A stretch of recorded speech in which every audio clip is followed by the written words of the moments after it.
उद्धव ठाकरे ने पीएम मोदी से मांगी थी माफी, बीजेपी के साथ बनाना चाहते थे सरकार। एकनाथ शिंदे ने बड़ा खुलासा किया है। जहां डिप्टी सीएम एकनाथ शिंदे ने बड़ा बम फोड़ा है। विधान परिषद में बोलते हुए शिंदे ने कहा कि महाविकास अघाड़ी सरकार के दौरान उद्धव ठाकरे ने दिल्ली में पीएम मोदी से मुलाकात के दौरान उनसे माफी मांगी थी। कहा था कि हम आपके साथ सरकार बनाना चाहते हैं।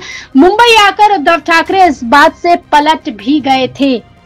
विधान परिषद में बोलते हुए एकनाथ शिंदे ने कहा, एक अंदर की बात बताता हूं, अनिल परब इनके प्रमुख भी मोदी जी को जाकर मिले थे। कहा था कि मुझे माफ करिए। मोदी साहब से मिले और कहा हम आपके साथ फिर सरकार बनाना चाहते हैं, लेकिन मुंबई में आकर पलट गए। इसके साथ ही शिंदे ने कहा आप भी गए थे, यानी अनिल परब भी गए थे। जब अनिल परब को नोटिस आई थी तब अनिल परब भी गए थे। अनिल परब ने कहा था कि केस से बचा लीजिए। जब आप इससे बाहर आ गए तो आपने पलटी मार दी, ये बात मुझे पता है। हमने जो किया खुलेआम किया। क्या कहा है एकनाथ शिंदे ने, सुनिए।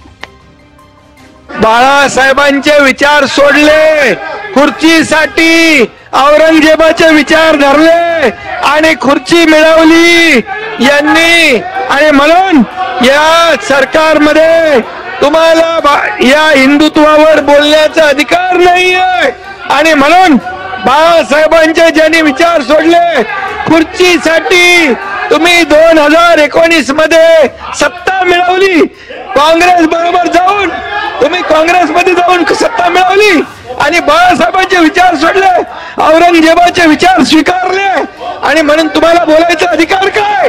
अरे तुम्ही यांना आतमध्ये घालणार होते। या लोकांना अंबादास ऐका अंबादास ऐका, अरे यांना मी सांगतो, अरे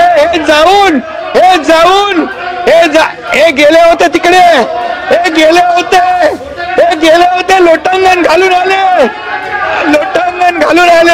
आणि म्हणाले मला वाचवा, आणि पुन्हा पलटी मारली आणि म्हणून यांचे प्रमुख पण गेले आणि तिकडं म्हणाले आम्ही युती सरकार स्थापन करू। इकडे आल्यावर पलटी मारली आणि या बीजेपीच्या देवेंद्र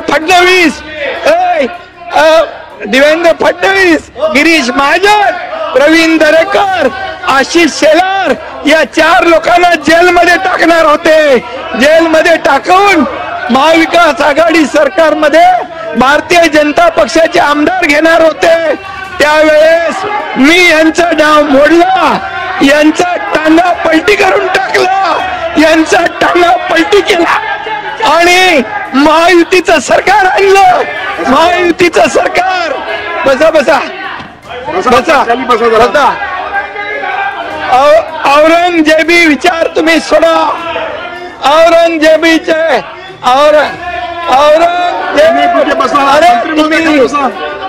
अरे तुम्हाला नोटीस झाल्यानंतर तुम्ही गेले।